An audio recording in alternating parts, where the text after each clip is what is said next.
Dear student, Assalamu alaikum. Hope all of you are doing well. Welcome to the mathematics lesson. Our today's topic is also from chapter 3, fraction. First, we will do a quick recap. In the previous lesson, we learned that what is a fraction. Fraction is a part of a whole. Then we learned that fraction has a top number called numerator and a bottom number called denominator.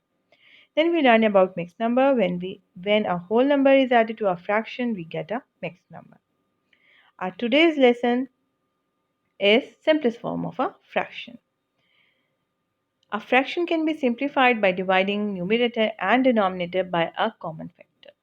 This means if we have a fraction, we can simply simplify it by dividing both numerator and denominator by a common number or a common factor. If you look at the example here we have a fraction 2 by 4, which is simplified into another fraction 1 over 2. What we have done here, we have just divided number 2 with number 2 and number 4 with number 2 to get another fraction 1 over 2. Now, let's see another example here. Here we have a fraction 24 by 40. What we have done, we have just simply divided 24 by 2 and 40 by 2 and then we get another fraction 12 over 20. In second step, what we have done that we have divided the same fraction 24 by 40 by another common factor which is number 4. When we divide 24 with 4 we get number 6, and when we divide number 40 by number 4 we get 10. So the simplest fraction is 6 by 10. In the third step, what we have done, we have divided the same fraction 24 by 40 by another common factor, that is number 8. And in that case, we get a fraction 3 by 5.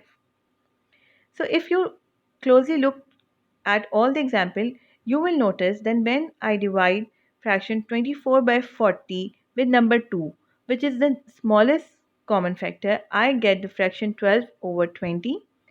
And when I divide this fraction with a factor which is number 8 and it is the highest common factor, I get this fraction 3 by 5. If you compare both the fractions, you will notice that the fraction 12 by 20 is the largest or the greatest fraction, and the fraction 3 by 5 is the smallest of all. So from this example, we can conclude that when we actually divide a fraction by a common factor and the common factor is the highest common factor, we get the simplest form of that fraction. Now look at this example. Here again we have a fraction 18 by 16 and 18 by 24. In the first fraction 18 by 16, we have divide this fraction by number 2 and we get another fraction 4 by 8. The fraction 4 by 8 is again divided by number 2 and then we get another fraction 2 by 4.